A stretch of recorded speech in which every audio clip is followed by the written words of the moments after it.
السلام علیکم ناظرین، میں ہوں آپ کی میزبان مونا خان آپ کے شو ریئل پاکستانی کے ساتھ۔ جی ناظرین، آج کے ہمارے ریئل پاکستانی کافی خاص مہمان ہیں۔ ویسے یہ جو مہمان ہیں کسی تعارف کے محتاج نہیں، کیونکہ ماشاءاللہ سے ان کی پاکستان ٹیلی ویژن سے بہت پرانا اور گہرا رشتہ ہے، اور کئی نسلیں جو ہیں ان سے قرآن پاک جو ہے سیکھتی ہوئی آئی ہیں۔ پاکستان ٹیلی ویژن کا پروگرام القرآن جو ہے وہ ان کی پہچان ہے، اور پھر وہ جو ہے ماشاءاللہ سے پاکستان کی پہچان بنے۔ انہوں نے نہ صرف نیشنل انٹرنیشنل فورم پہ پاکستان کو ریپرزینٹ کیا ہے، ان کی خدمات پر انہیں ستارہ امتیاز اور ہلال امتیاز پرائڈ آف پرفارمنس بھی مل چکا ہے۔ کئی اہم عہدوں پہ جی یہ اپنی خدمات سر انجام بھی دے رہے ہیں۔ ریڈیو پاکستان سلیکشن کمیٹی کے ممبر بھی ہیں۔ تو آج کے ہمارے ریئل پاکستانی، اور یہ ہماری بڑی سعادت کی بات ہے کہ وہ آج ہمارے ساتھ اسٹوڈیو میں موجود ہیں، قاری سید صداقت علی صاحب ہمارے ساتھ موجود ہیں۔ ہم انہیں ویلکم کریں گے۔ السلام علیکم قاری صاحب، کیسے ہیں؟ السلام مونا، کیا حال ہے آپ کا؟ ٹھیک ہے، خیریت؟ بالکل الحمدللہ۔ یہ میری ایک درینہ خواہش تھی کہ میں آپ سے ملاقات کر سکوں، لیکن الحمدللہ اس پروگرام کے توسط سے یہ جو ہے میری ایک وش بھی پوری ہو گئی ہے۔ تو ہم یہ جاننا چاہیں گے، ماشاءاللہ سے آپ جو ہے تجوید اور قرات کے بہت بڑے استاد بھی ہیں، ہم سب نے سیکھا، میں نے سیکھا آپ سے۔ تو ہم تو سب سے پہلے قاری صاحب یہ جاننا چاہیں گے کہ اس کا آغاز کیسے ہوا اور کس طرح، کیونکہ ماشاءاللہ سے سارے جو علماء کرام قاری بہت اچھا کام کر رہے ہیں، لیکن بہت کم کو، بہت گنے چنے لوگوں کو یہ جو ہے اللہ تعالیٰ یہ عزت، یہ رتبہ عطا فرماتا ہے۔ اصل میں یہ موٹیویشن ساری جو ہے والدین سے ہوتی ہے۔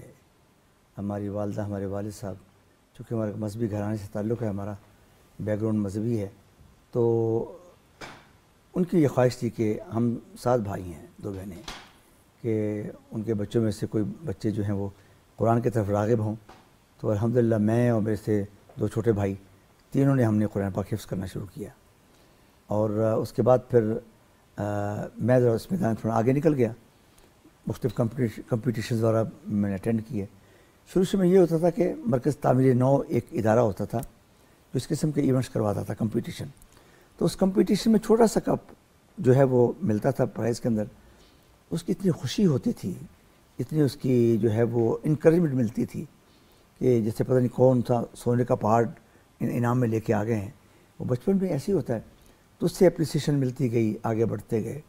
تو پھر میں نے اسکول لائف میں، کالج لائف میں بے شمار کمپٹیشن میں حصہ لیا، اور یہ بیسیکلی موٹیویشن جو ہے وہ ہمارے پیرنٹس کی ہے، جن کی وجہ سے میں اس طرف جو ہے آگے۔ آپ نے انٹرنیشنل فورم پہ کئی ممالک میں پاکستان کو جو ہے ریپرزینٹ کیا ہے۔ میں سمجھتی ہوں دین کے ساتھ ساتھ اپنے ملک کے آپ نے جو اتنی بہتر خوبصورت پہچان دی ہے، یہ تو بہت بڑی بات ہے۔ تو اس کے پیچھے کن کن کا ہاتھ ہے؟ کون سے اساتذہ کرام تھے آپ کے جنہوں نے آپ کی رہنمائی کی، آپ نے ان سے سیکھا؟ سب سے پہلے تو میرے جو استاد تھے، جو قاری رضی الرحمن صاحب، وہ لاہور وحدت کالونی مدرسہ امداد العلوم، ان سے میں نے پڑھا۔ میں نے آئی اسٹارٹیڈ ان 1960، ان سے پڑھنا شروع کیا 1960 سے۔ اس کے بعد پھر قاری غلام رسول صاحب رحمۃ اللہ علیہ، اور قاری یوسف صدیقی صاحب رحمۃ اللہ علیہ، یہ تینوں میرے اساتذہ تھے۔ بچپن سے میرے آئیڈیل شیخ عبدالباسط تھے، مصر والے۔ تو آپ کی عمر کتنی تھی جو اساتذہ کا آپ ذکر کر رہے ہیں؟ کتنی عمر میں جب میں نے 10 سال کی عمر میں شروع کیا تھا، 10 سال کی عمر میں شروع کیا تھا۔ تو میرے آئیڈیل شیخ عبدالباسط تھے۔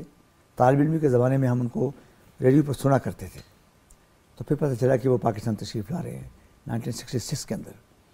میں ان کو شاہی مسجد میں سننے گیا، جامعہ شفیع بہت بڑا مدرسہ ہے لاہور کا، وہاں پر انہوں نے تلاوت کی، ان کو وہاں پر سننے گیا۔ تو ان کو سننے کے بعد جو ریئل موٹیویشن ملی کہ نہیں، اس میدان میں جانا چاہیے۔ میری خواہش تھی کہ مجھے ان محافل کے اندر پڑھایا جائے۔ میں منظر عام پر آ چکا تھا، مگر ظاہر ہے کہ کسی بھی شعبے میں انسان کیوں نہ ہو، جب تک کوئی پش کرنے والا نہ ہو، کوئی ہیلپ کرنے والا نہ ہو، کوئی سرپرستی کرنے والا نہ ہو، تو انسان آگے نہیں بڑھ سکتا۔ جو بچے اس وقت وہاں پر پڑھ رہے تھے ان محافل کے اندر، لیکن ان کے والدین جو تھے وہ اساتذہ تھے، اس شعبے سے منسلک تھے، تو میں نے اس وقت یہ ایک ذہن اپنا بنایا کہ آج میں دور بیٹھ کر سن رہا ہوں ان قراء کو، میں نے محنت کرنی ہے انشاءاللہ العزیز۔ ایک دن آئے گا کہ میں جتنے بڑے بڑے اسٹیجز ہیں اس پر پڑھوں۔ سبحان اللہ، یہ تو بڑی، یہ میرا گول تھا جو میں نے اس وقت سیٹ کیا ایٹ دی ایج آف 16، کہ میں نے اس جگہ پر پہنچنا ہے۔ تو الحمدللہ وہ پھر زمانہ آ گیا کہ پھر میں نے انٹرنیشنل فورم پر بھی پڑھا تو پاکستان. قاری صاحب یہی بات آپ نے تو جس طرح سے آپ نے جو آپ کے استاد محترم ہیں قاری عبدالباسط صاحب، آپ نے پہلے انہیں سنا تھا، لیکن اچھا دنیا ماشاء اللہ سے ہم سب ان کو سنتے ہیں اور ہمیں ایک روحانی خوشی بھی ملتی ہے جو لوگ سنتے ہیں، لیکن آپ باقاعدہ ان کے شاگرد رہ چکے ہیں. میں وہ اس کرنے لگا تھا کہ وہ چونکہ میرے آئیڈیل تھے، تو پھر کچھ عرصے کے لیے میں امریکہ سیٹ ہو گیا 70s کے اندر. تو وہاں پر ایک فنکشن تھا جس کے اندر وہ بھی انوائٹڈ تھے، شیخ عبدالباسط رحمۃ اللہ علیہ، اور میں بھی انوائٹڈ تھا. تو وہاں پر ہمارا اکٹھے ہونے کا ایک سبب بنا آئی تھنک 1985 کے اندر. جی تو وہاں پر انہوں نے مجھے سنا اور بہت انہوں نے شفقت فرمائی اور بہت پسند کیا، اور پھر مجھے انہوں نے انوائٹ کیا کہ تم میرے پاس جو ہے وہاں پر مصر میں آؤ. پھر میں مصر پر گیا 85 سے لے کر 88 تک 3 سال ان سے رفاقت رہی میری، اور ان کو میں سنتا رہا اور ان سے اس کی جو ٹیکنیکلٹیز ہیں وہ سیکھتا رہا، مختلف مقامات ان سے سیکھتا رہا، اس کے اسلوب کہ تلاوت کو سٹارٹ کیسے کرنا ہے، تو گریجولی اوپر کیسے جانا ہے، اوپر کے سروں پر کیسے جانا ہے. تو قاری صاحب یہ مقامات کا آپ ذکر ہی کر رہے تھے، تو میں چاہوں گی ہمارے ناظرین کے لیے تھوڑی سی اس پہ روشنی بھی ڈالیں کہ یہ کیا ہوتے ہیں، تاکہ ہمارے ناظرین کو ساتھ ساتھ یہ بھی پتہ چل سکے. دیکھیں آقا علیہ السلام کا فرمان ہے کہ اقرأوا القرآن بلحون العرب، کہ قرآن پاک کو عربی لہن کے ساتھ پڑھیں. عربی لہن کیا ہیں؟ یہ مقامات ہے. ان کو مقامات بھی کہا جاتا ہے، ان کو نغمات بھی کہا جاتا ہے. یہ مختلف اس میں ویریشنز ہیں. جب آپ پڑھتے ہیں تو نارملی جو تلاوت ہوتی ہے وہ بیات سے سٹارٹ ہوتی ہے، مقام بیات سے. اس کے بعد آپ سبا میں جا سکتے ہیں، سبا کے بعد آپ حجاز میں جا سکتے ہیں، حجاز کے بعد آپ جو ہے وہ رست میں جا سکتے ہیں، رست سے آپ جھرکا میں جا سکتے ہیں، نحمد میں جا سکتے ہیں، سیکا میں جا سکتے ہیں، کرد میں جا سکتے ہیں. یہ مختلف مقامات ہیں اور اس کے مختلف انداز ہیں پڑھنے کے. اس کو اپنی خواہش کا ذکر کر دوں کیونکہ رمضان المبارک کا مہینہ بھی بابرکت مہینہ بھی ہے، تو اگر کچھ انداز آپ ہمارے ساتھ جو ہے اپنے اس میں شیئر کرنا چاہیں. چھوٹی صورت کا انتخاب کرتا ہوں، صورت اخلاص کا انتخاب کرتا ہوں، اور اس میں مختلف میں آپ کو ویریشنز پڑھ کے بتاتا ہوں. آپ کو اندازہ ہو جائے گا کہ اس میں چینجز ہیں. پھر میں بتاؤں گا کہ میں نے کون کون سے مقام میں پڑھے ہیں. اعوذ باللہ من الشیطان الرجیم، بسم اللہ الرحمن الرحیم. قل هو اللہ احد اللہ الصمد لم یلد ولم یولد ولم یکن له کفوا احد. یہ بیات ہے. پھر اس کو میں حجاز میں پڑھنے لگا ہوں. قل هو اللہ احد اللہ الصمد لم یلد ولم یولد ولم یکن له کفوا احد. یہ تھا حجاز. اب میں پڑھنے لگا ہوں رست. قل هو اللہ احد اللہ الصمد لم یلد ولم یولد ولم یکن له کفوا احد. اب اسی کو میں پڑھنے لگا ہوں مقام رست کے رست پڑھا ہے مقام سیکا کے اندر. قل هو اللہ احد اللہ الصمد لم یلد ولم یولد ولم یکن له کفوا احد. یہ تھا سیکا. اب میں نحمد پڑھنے لگا ہوں مقام نحمد. قل هو اللہ احد اللہ الصمد لم یلد ولم یولد يولد. اس میں بھی ایک اور ویریشنس ہوتی ہیں کہ آپ قرار پڑھ رہے ہیں سمپل، پھر اس کا جواب پڑھ رہے ہیں اور ہائٹ پہ چلے گئے، پھر جواب الجواب پڑھ رہے ہیں اور اوپر ہائٹ پہ چلے گئے. اب میں اس کا جواب پڑھنے پڑا ہے، جواب الجواب پڑھنے لگا اس کا.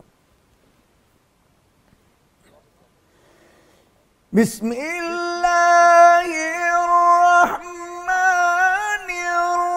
الرحیم قل هو اللہ احد اللہ الصمد لم یلد ولم یولد ولم یکن له کفوا احد. ایک قرار ہے، جواب اور جواب الجواب. سبحان اللہ. یہ مختلف ویریشنز آپ کو بتائی ہیں. سبحان اللہ. قاری صاحب، اکثر قراء جو ہیں ان کو دسترس نہیں ہوتی ان مقامات پر، پڑھنے کی پریکٹس نہیں ہوتی، تجربہ نہیں ہوتا، بلکہ بعض قراء کو تو یہ بھی پتہ نہیں ہوتا کہ یہ کون سا مقام ہے.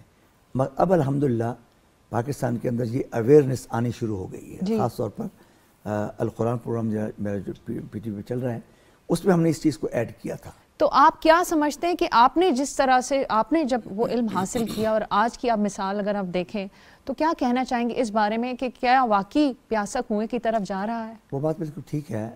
کافی فیسلٹیز اب مہیا ہیں بچوں کو جو سیکھنے والے ہیں، مگر اس کے باوجود بھی جب تک آپ کے پاس گائیڈ نہ ہو آپ صحیح طریقے سے سیکھ نہیں سکتے اور آپ اس کو پریکٹس نہیں کر سکتے اور پریکٹیکلی اس کو پرفارم نہیں کر سکتے. آپ کو گائیڈنس کی پھر بھی ضرورت پڑتی ہے. آپ فار ایگزامپل آپ سن رہے ہیں، سن کر آپ نے ایک چیز اچیو کر لی، رٹ لیا کسی چیز کو، اس کے اتار چڑھاؤ کو بھی دیکھ لیا، مگر جو اس میں جو چینجز آپ کو، فار ایگزامپل آپ کمپٹیشن میں چلے جاتے ہیں، انٹرنیشنل کمپٹیشن ہوتے ہیں، میں نے خود پارٹیسپیٹ کیا ہے، اور اس میں کیا ہوتا ہے، اس میں مختلف چیزیں دیکھی جاتی ہیں. سب سے اہم چیز ہے احکام التجوید، کہ حروف کی ادائیگی کیسے کرنی ہے. ہر ایک کا اپنا اپنا مخرج ہے، وہاں سے وہ حرف نکلتا ہے. یہ ہے تجوید. بیسک سب سے اہم جو چیز ہے وہ ہے تجوید. تجوید کے بعد میں سیکنڈ چیز ہے آپ کے وائس، کہ کتنی میلوڈیس وائس ہے، کتنا آپ کو کمانڈ ہے اس کے اوپر، اتار چڑھاؤ میں کتنا مضبوط ہیں. پھر ہے مقامات، اس کی ویریشنز، کہ مختلف آپ نے مقامات کو ایک دوسرے کے اندر مرج کیسے کرنا ہے. تو قاری صاحب اس میں مجھے تھوڑا روایات کے حوالے سے بھی بتائیں گے، اس سے کیا مراد ہوتا ہے؟ روایات جو ہیں وہ مختلف روایت، قرآن پاک کو مختلف روایات کے ساتھ پڑھا جاتا ہے. اس میں سبع بھی ہے اور عشرہ قرات بھی ہے. ان کو روایت قرات بھی کہا جاتا ہے، روایات بھی کہا جاتا ہے. سبع بھی ہے اور عشرہ بھی ہے، مختلف اس کا انداز ہے پڑھنے کے. فار ایگزامپل میں آپ کو بتاتا ہوں، والضحى واللیل اذا سجى، والضحى واللیل اذا سجى، ما ودعك ربك وما قلى وما ودعك ربك وما قلى. میں اس کو پڑھ کے آپ کو بتاتا ہوں. والضحى والليل إذا سجى ما ودعك ربك وما قلى وللآخرة خير لك من الأولى ولسوف يعطيك ربك فترضى. یہ روایت حفص ہے. ایک قرات ہے. دوسری قرات میں کیا ہے، اس کو پڑھیں گے ہم.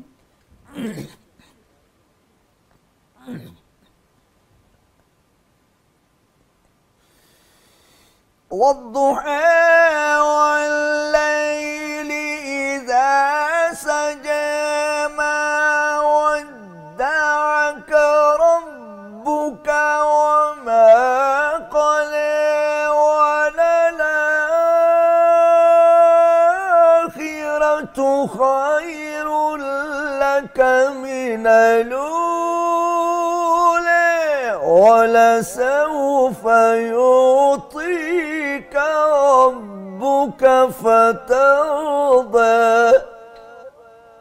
آپ کو فرق محسوس ہوا ہے؟ یہ فرق ہے. تو اس طرح مختلف فقرات ہوتی ہیں. تو مجھے آپ یہ بتائیں کہ آپ کا کیسا تجربہ رہا؟ اگر میں پاکستان ٹیلی ویژن کی جب میں بات کرتی ہوں، ماشاءاللہ سے 50 سال سے زائد کا عرصہ تو آپ نے اس ادارے کو دیا ہے. جی، پاکستان ٹیلی ویژن کی بہت بڑی کنٹریبیوشن ہے، اور خاص طور پر القرآن کے حوالے سے کہ ایسے بچے جن کو کوئی استاد میسر نہیں ہے، وہ پہاڑوں میں ہیں، ریگستانوں میں ہیں، دیہاتوں میں ہیں، تو ان کو کوئی پڑھانے والا نہیں ہے، مگر پاکستان ٹیلی ویژن نے یہ کام کر کے القرآن پروگرام پروڈیوس کر کے ایک ایسا استاد ان کو مہیا کر دیا کہ جو اپنے گھروں میں بیٹھ کر قرآن پاک کو سیکھ رہے ہیں. نہ صرف پاکستان بلکہ میں تو پوری دنیا میں ٹریول کرتا ہوں، دنیا کا کوئی ایسا کونا نہیں ہے جہاں پر لوگ اس القرآن پروگرام سے استفادہ نہیں کر رہے. بے شک گریٹ کنٹریبیوشن. اور اس کے ساتھ ساتھ ایک اور بڑا عمدہ کام کیا ہے پاکستان ٹیلی ویژن نے کہ سورۃ الرحمن کو ویژولائز کیا ہے پاکستان ٹیلی ویژن نے اکارڈنگ ٹو دا ٹرانسلیشنس. اس کے امیجز آپ نے بھی دیکھا ہوگا سورۃ الرحمن کو. بے شک ہمارے آئی ٹی کے ڈائریکٹر تھے فخر حمید صاحب، اللہ تعالیٰ ان کو کور جنرل نصیب فرمائے. آمین. ان کی بہت بڑی کنٹریبیوشن ہے. اور اس ویژولائزیشن سے یہ بھی ایک نیا کانسیپٹ تھا جو کہ پہلے کبھی نہیں ہوا. یہ بھی میں نے آئیڈیا پاکستان ٹیلی ویژن کو دیا کہ اس کو قرآن پاک کو ویژولائز کیا جائے. اس کی وجہ یہ ہے کہ بچپن پہ آپ نے کوئی ڈرامہ دیکھا ہے، کوئی مووی دیکھی ہے، اس کے ویژولز آپ کے ذہن میں نقش رہتے ہیں. ایسا ہی ہے. میں نے کہا وائی ناٹ قرآن پاک کو ویژولائز کیوں نہ کیا جائے تاکہ اس کے معانی، اس کے امیجز ذہن میں محفوظ ہو جائیں کہ قرآن کیا کہتا ہے. الحمدللہ اس زمانے میں ہمارے ڈائریکٹر پروگرام تھی میڈم منزہ ہاشمی، انہوں نے اس کا کام کو کروایا اور 1 سال لگا سورۃ الرحمن کو ویژولائز کرنے کے لیے. یہ بھی صدقہ جاریہ بھی ہے ایک طرح سے آنے والے. صدقہ جاریہ ہے. آپ دیکھیں کہ اتنا بڑا صدقہ جاریہ ہے کہ وہ سورۃ الرحمن جو ویژولائز پاکستان ٹیلی ویژن نے کی، آپ تصور نہیں کر سکتے کہ کتنے ویوز ہیں اس کے. مور دین 300 بلینز ویوز ہیں اس کے اوپر اس وقت. کیا بات. پوری دنیا کے 1400 سائٹس پر وہ سورۃ الرحمن چل رہی ہے پاکستان ٹیلی ویژن کی پروڈیوس. اور یہ لوگوں کے لیے آسانی ہوگی جو دین کو سمجھنا چاہتے ہیں. یہ تو کیا ایگزیکٹلی. ایک اسلامک چینل ہے Port of Spain West Indies میں. جب یہ نئی تیار ہوئی تو میں نے ان کو جا کے یہ پی ٹی وی کی طرف سے گفٹ دیا ان کو. وہ آج بھی چل رہی وہاں پر. انہوں نے بتایا کہ اب تک تقریباً 30 سے 35,000 لوگ مسلمان ہو چکے ہیں سبحان اللہ سورۃ الرحمن کے ویژولز دیکھ کر. کتنی بڑی کنٹریبیوشن ہے اور کتنا بڑا صدقہ جاریہ ہے. تو مجھے قاری صاحب یہ بتائیے گا، کیونکہ میں نے جس طرح سے نسلوں کی بات کی جس میں ہم بھی آ جاتے ہیں اور بچے بھی آ جاتے ہیں. آپ نے کہا دنیا بھر میں جو ہے جنہوں نے آپ سے سیکھا ہے، لیکن اور بھی ہیں جو ہمارے چھوٹے بچے ہیں، نئے سیکھنے والے ہیں. ان کے لیے آپ کوئی اگر چند ہدایات دینا چاہیں، کیونکہ ویسے تو ماشاءاللہ سے ہم بھی ابھی بھی آپ کو دیکھتے ہیں، سنتے ہیں، تو ان کے لیے کیا آپ کہنا چاہیں گے؟ میں ان کے لیے یہی گزارش کرنا چاہوں گا کہ وہ قرآن کے ساتھ جڑیں، قرآن سے محبت کریں، کیونکہ قرآن ہی ہمارا سرمایہ ہے. علامہ نے کہا، کیا خوب کہا تھا کہ گر تمہیں خواہی مسلمان زیستن نیست ممکن جز قرآن زیستن، کہ جب تک تم قرآن کے ساتھ نہیں جڑو گے اس وقت تم مسلمان کہلانے کے حقدار نہیں ہو. ایسا ہی. اور گرچہ قرآن کو، پھر علامہ نے فرمایا کہ گرچہ قرآن کو سینوں سے لگایا ہوتا یہ زمانہ نہ زمانے میں نے دکھایا ہوتا. اس وقت جو ملک پاکستان کے حالات ہیں وہ یہ تقاضا کرتے ہیں کہ آپ قرآن کے ساتھ وابستہ ہوں اور اللہ کی رسی کو مضبوطی سے پکڑ لیں. اور رمضان کا یہ بھی میسیج یہی ہے، کیونکہ پاکستان ایک نظریے کے تحت بنا ہے. پاکستان کو بنانے کے لیے لاکھوں لوگوں نے جانوں کے نذرانے پیش کیے، اور ہمارے افواج پاکستان کے نوجوانوں نے ملک پاکستان کی حفاظت کے لیے اپنی جانوں کے نذرانے پیش کیے. پیغام پاکستان ایک پروگرام ہمارا پاکستان ٹیلی ویژن پہ چل رہا ہے، وہ ایک موٹیویشنل پروگرام ہے، اور اس کا مقصد بھی یہی ہے کہ ہماری جو یوتھ ہے، ہمارے جو ینگسٹرز ہیں، ان کو موٹیویٹ کیا جائے اور ان کو پاکستان کے ساتھ جوڑا جائے. ان کو بتایا جائے کہ پاکستان کن لوگوں نے بنایا، کیسے بنایا، اور کیا کیا قربانیاں انہوں نے دی اس پاکستان کو بنانے کے لیے. قاری صاحب نے بہت اچھی اور پیاری بات کی ہے. ہم یہ سوال اپنے ہر ریئل پاکستانی سے کرتے ہیں کیونکہ آپ سب لوگ آپ جیسے ایمبیسڈر جو ہیں ریئل پاکستانی جب پاکستان سے باہر جاتے ہیں آپ اپنے نام سے نہیں اپنے ملک کے نام سے جانے جاتے ہیں اور آپ لوگ پہچان ہوتے ہیں اپنے کام سے اپنے ایکسپیرینس سے اور جو کام ماشاءاللہ سے جو دین کی آپ کی خدمات ہیں. تو وہاں پہ یہ بتائیں کیونکہ اتنا اچھا بہتر پاکستان جب آپ کی صورت میں لوگ دیکھتے ہیں اور آپ سے پیار کرتے ہیں آپ کو عزت دیتے ہیں تو کس طرح سے لگتا ہے, کیا فیلنگز ہوتی ہیں, کیا جذبات ہوتے ہیں؟ دیکھیں میں جہاں قرآن پاک کا طالب علم ہوں اور القرآن کے حوالے سے پوری دنیا میں جانا پہچانا جاتا ہوں, اسی طریقے سے میں نے پیغام پاکستان کو بھی پوری دنیا کے اندر پروموٹ کیا, پاکستان کا سافٹ امیج جو ہے اس کو پروموٹ کیا. اور اسی حوالے سے پیغام پاکستان کے ٹائٹل کے ساتھ ہی پاکستان ٹیلی ویژن پر یہ پروگرام ہم پیش کر رہے ہیں. اس کا مقصد یہی ہے کہ ہم پاکستان میں بسنے والے ان کو لوگوں کو موٹیویٹ کریں. اور جب میں ٹریولنگ کرتا ہوں ورلڈ وائڈ تو وہاں پر بھی پاکستان کے حوالے سے یہ بات ہوتی ہے, وہاں کے لوگوں سے بات ہوتی ہے, وہاں کے ینگسٹر سے بات ہوتی ہے, بچوں کے ساتھ بات ہوتی ہے کہ پاکستان کیسے باز وجود میں آیا اور ہم بینگ اے پاکستانی پاکستان کے لیے کیا کر سکتے ہیں. اور ان کو یہ بھی موٹیویٹ کیا جاتا ہے کہ آپ پاکستانی ہیں, آپ ہر ایک شخص جو ہے وہ پاکستان کا ایمبیسڈر ہے, سفیر ہے. آپ کا ہر اچھا عمل جو ہے اس سے ملک کا نام روشن ہوگا اور آپ کا ہر برا عمل جو ہے اس سے ملک بدنام ہوگا. تو ان کو یہ موٹیویشن ملتی رہتی ہے. اور اس قسم کے پروگرام میں سمجھتا ہوں نہ صرف پاکستان ٹیلی ویژن بلکہ تمام چینلز کو اس کے اوپر کام کرنا چاہیے اور یہ موٹیویشن پروگرام جو ہیں وہ کرنے چاہیے. تو قاری صاحب جس طرح سے آپ ہمارے ساتھ ہیں تو میں چاہوں گی کہ ہمارے دیکھنے والوں کے لیے, کیونکہ جو ظاہر سی بات ہے ہم سب آپ سے سیکھتے ہیں, پیار بھی کرتے ہیں, ہمارے بچوں کے لیے اگر کوئی ایسا پیغام قرآن پاک کو رکھتے ہوئے کوئی ایسی چیز ہدایت آپ دینا چاہیں تاکہ ویسے تو ماشاءاللہ سے آپ کی ساری گفتگو کو اگر غور سے میں نے سنی ہے تو اس میں سبھی پیغام تھا کہ آپ جو ہے قرآن پاک سے محبت کریں, احترام کریں, اس کو سیکھیں, سمجھیں. تو ہمارے بچوں کے لیے آپ کیا کہنا چاہیں گے جو قرآن پاک پڑھتے ہیں؟ اور قرآن پاک صرف بچوں کے لیے نہیں ہوتا, میں سمجھتی ہوں عمر کی کوئی قید نہیں ہے قرآن پاک کو پڑھنے کے لیے, اپنی اصلاح کے لیے جو کرنا چاہتے ہیں. میں گزارش یہ کروں گا بچوں کے کہ قرآن پاک کے ساتھ جڑ جائیں, قرآن پاک کو پڑھیں اور اس کا ساتھ ٹرانسلیشن ضرور پڑھیں. جب آپ ٹرانسلیشن پڑھیں گے, ویسے تو خیر قرآن پاک کو دیکھنا بھی عبادت ہے, پڑھنا بھی عبادت ہے جی, سننا بھی عبادت ہے, مگر اس کے ساتھ ساتھ اگر آپ اس کے میننگز آپ سمجھ آپ کو آ جائیں تو پھر قرآن پاک آپ کے اندر اترے گا, پھر آپ کو پتہ چلے گا کہ قرآن کیا کہہ رہا ہے. جب آپ کو اس چیز کی سمجھ ہوگی کہ قرآن پاک کے احکامات کیا ہیں, اللہ ہم سے کیا مخاطب ہے, اللہ کیا فرما رہا ہے, کس چیز سے منع کر رہا ہے, کس چیز کو کرنے کا حکم دے رہا ہے, اس کی تابعداری کیسے کرنی ہے, اس کے محبوب کی اطاعت کیسے کرنی ہے, اللہ کی بندگی کیسے کرنی ہے, یہ سب چیزیں آپ کو جب آپ ٹرانسلیشن کے ساتھ اس کو پڑھیں گے تو پھر قرآن صحیح معنوں میں آپ کے اندر اترے گا, آپ کے اذہان پر اترے گا, آپ کے قلوب پر اترے گا. اس لیے یہ اسی وقت ممکن ہو سکتا ہے جب آپ عربی سیکھیں گے, قرآنک لینگویج سیکھیں گے. آپ قرآنی لینگویج سیکھیں, عربی لینگویج سیکھیں اور اس کے ساتھ ساتھ آپ قرآن پاک کو معانی کے ساتھ پڑھیں تو انشاءاللہ العزیز آپ کے اندر بے شمار تبدیلیاں آئیں گی. آپ کو پتہ چلے گا کہ واقعی میرے اندر تبدیلیاں آ رہی ہیں. میرا یہی میسیج ہے. اچھا قاری صاحب, بڑا امپورٹنٹ سوال ہے, میں ضرور کرنا چاہوں گی اس پروگرام کے توسط سے, کیونکہ ہم نے تو ہمیشہ بچوں پہ توجہ دی, قرآن پاک سیکھنے جاتے ہیں, لیکن کبھی انفارچونیٹلی ایسے لوگ, ایسے مسلمان اس عمر کے حصے میں پہنچ جاتے ہیں جو بدقسمتی سے قرآن پاک پڑھنے کا موقع نہیں ملتا اور وہ سیکھنا چاہتے ہیں, پیاسے ہیں, تو ان کے لیے آپ کیا پیغام دینا چاہیں گے تاکہ ان کی بھی حوصلہ افزائی ہو, کیونکہ وہ شرم کے مارے کئی انسان ہوتا ہے نا, رکھتا ہے کہ میری عمر یہ ہو گئی ہے, تو ان کے لیے آپ کیا کہنا چاہیں گے؟ دیکھیں سیکھنے کے لیے تو کوئی عمر نہیں ہوتی. آپ اطلبوا العلم ولو کان بالسین, قرآن اپنا ارشاد ہے کہ علم حاصل کرو چاہے آپ کو چائنا جانا پڑے اس کے لیے. اور اطلبوا العلم من المہد الی اللحد, ماں کی گود سے لے کر قبر کی دیواروں تک جو ہے وہ میدان کھلا ہے سیکھنے کے لیے. تو اب تو اتنے وسائل موجود ہیں, اتنی چیزیں موجود ہیں, نیٹ موجود ہے, سوشل میڈیا موجود ہے, کسی کو آپ کچھ بھی سیکھنا چاہیں آپ کے لیے ہر چیز موجود ہے نیٹ ورکنگ کے اوپر, آپ اس میں سے نکالیں اور سیکھیں.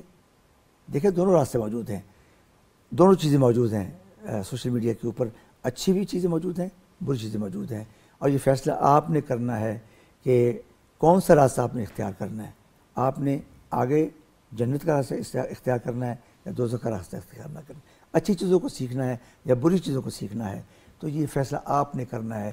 آپ نے اچھا مسلمان بننے کے لیے آپ کو یقیناً قرآن پڑھیں، حدیث پڑھیں، بزرگوں کے حالات زندگی پڑھیں، تو انشاءاللہ العزیز آپ کے لیے بہتر آئے گی۔ بہت شکریہ قاری صاحب، آپ نے اتنی پیاری باتیں کی ہیں، اور میں نے جس طرح سے کہا میری تو آج جو ہے بڑا اچھا دن رہا کہ مجھے آپ لائیو سننے کا مجھے موقع ملا ہے۔ تو ہماری بہت ساری دعائیں اسی طرح سے آپ پاکستان کا نام جو ہے روشن کرتے رہیں، اور پیغام پاکستان کے توسط سے ہماری بہت ساری دعائیں آپ کے لیے۔ قاری صداقت علی صاحب، آپ نے ان کی گفتگو سنی، اور میری آپ لوگوں سے درخواست یہ ہے کہ ہم سب مسلمان ہیں، ہم سب کا جو ہے قرآن پاک کو بہت احترام دیتے ہیں، بہت محبت کرتے ہیں، لیکن ایک درخواست یہ شو کے توسط سے کہ اس قرآن پاک جو خدا کی کتاب ہے اس کو پڑھیں اور سمجھیں۔ سمجھنے کے لیے ہماری جو لینگویج ہے اردو ہے، تو اگر جو بھی لینگویج آپ کو سمجھ آتی ہے ٹرانسلیشن کے ساتھ، کیونکہ آپ کو ٹرانسلیشن سمجھ آئے گا تو آپ اس بات کو سمجھ کے عمل کر سکیں گے۔ تو اپنی زندگی میں ایسی چیز ضرور اپنائیں جس سے اللہ اور اس کے رسول آقا حضرت محمد مصطفیٰ صلی اللہ علیہ وسلم کو خوشی ہو۔ اسی بات کے ساتھ اپنا بہت خیال رکھیں۔ مجھے مونا خان کو اجازت دیجیے گا۔ پاکستان زندہ باد۔